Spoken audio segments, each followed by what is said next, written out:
Delhi IAS coaching centre कांड का UP से कनेक्शन सामने आया है। दरअसल इस हादसे में उत्तर प्रदेश के अंबेडकर नगर की जिस छात्रा ने जान गंवाई है, उसके चाचा सपा नेता धर्मेंद्र यादव हैं। जी हां, धर्मेंद्र यादव की भतीजी श्रेया यादव उन 3 छात्रों में शामिल है जिसकी इस हादसे में मौत हुई है। सपा नेता धर्मेंद्र यादव ने ही अपनी भतीजी का एडमिशन ओल्ड राजेंद्र नगर के राव आईएएस कोचिंग सेंटर में कराया था। धर्मेंद्र यादव गाजियाबाद में रहते हैं। उन्होंने शासन प्रशासन पर हादसे की जानकारी नहीं देने का आरोप लगाया है। देखिए, मुझे अधिकृत तौर पे तो ना कोचिंग सेंटर से कोई जानकारी मिली, ना प्रशासन या पुलिस की तरफ से कोई फ़ोन आया। लेकिन मैं न्यूज़ देख करके खुद ही जा करके वहाँ पे अप्रोच किया। तो वहाँ पहुँचने के बाद डीसीपी साहब थे मेरे ख्याल से। जब नाम पूछा उन्होंने मेरा, मैंने बच्ची का नाम बताया, तो बोले कि एक बार आप जो है आरएमएल में जाकर देख लीजिए। तो रात तकरीबन 2:30 बजे मैं यहाँ आ गया था।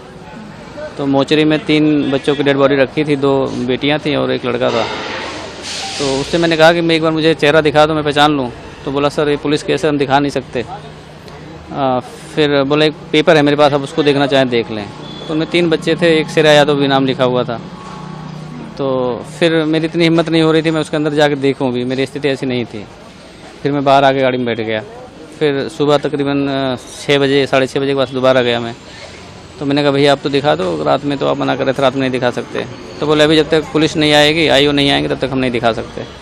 श्रेया यादव के चाचा ने अपना दर्द बयां करते हुए ये भी कहा कि कोचिंग मालिकों के खिलाफ केस दर्ज कर सख्त कार्रवाई होनी चाहिए ताकि दोबारा इस तरह के हादसों में किसी की जान न जाए, क्योंकि एक जान की कीमत वही जानता है जो बच्चों को पालता है। देखिए मैम, ऐसा है कि इस तरह की घटनाएं जब होती हैं, मतलब किसी वजह से किसी की जान चली जाए, बिना किसी कारण की जान चली जाए किसी की, मतलब बदइंतजामी से, और एक जान की कीमत तो वो जानता है जो माँ बाप जिस बच्चे को पैदा करते हैं, पालते पोसते हैं, बड़ा करते हैं, तो उसकी पीड़ा तो वही जानते हैं। अब जो सिस्टम की जिम्मेदारी है, वो सिस्टम को अपने जिम्मेदारी को लेना चाहिए। और प्राइमा फेसिया मेरी ये डिमांड है कम से कम कि जो कोचिंग के ओनर हैं उन पे गैर इरादतन हत्या का मुकदमा जरूर दर्ज हो, ताकि जितने और कोचिंग सेंटर्स हैं, चाहे मानक से बनने हैं नहीं बनने हैं, ये तो बात का विषय है, लेकिन कम से कम वो उनकी अपनी जवाबदेही ये हो जाए कि अगर मेरे से कोई लापरवाही होती है, मेरे सेंटर में कुछ ऐसा होता है, तो पहली जवाबदेही मेरी हो जाएगी, तो इसको रोका जा सकता है। वहीं कोचिंग हादसे में जान गंवाने वाली यूपी की श्रेया के घर वालों का रो रो कर बुरा हाल है। बताया जा रहा है कि श्रेया यादव के पिता अंबेडकर नगर में दूध बेचकर बेटी को दिल्ली में पढ़ा रहे थे और उनका सपना था कि एक दिन बेटी पढ़ लिख कर आईएएस अधिकारी बनेगी, लेकिन कुदरत को कुछ और ही मंजूर था।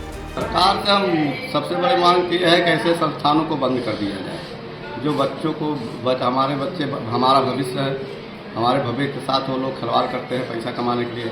उनको जब बेसमेंट में पानी भरता था बराबर रेगुलर, तो उनको या तो क्लास 1 महीने बंद कर देना चाहिए था, या तो दूसरी व्यवस्था देनी चाहिए थी। बता दें कि दिल्ली नगर निगम ने राजेंद्र नगर में हुए हादसे के बाद अब कार्रवाई शुरू कर दी है। नियमों का उल्लंघन करने वाले कोचिंग सेंटर के खिलाफ कार्रवाई की जा रही है। इसी सिलसिले में अब तक बेसमेंट में चल रहे 13 कोचिंग सेंटर्स को सील कर दिया गया है।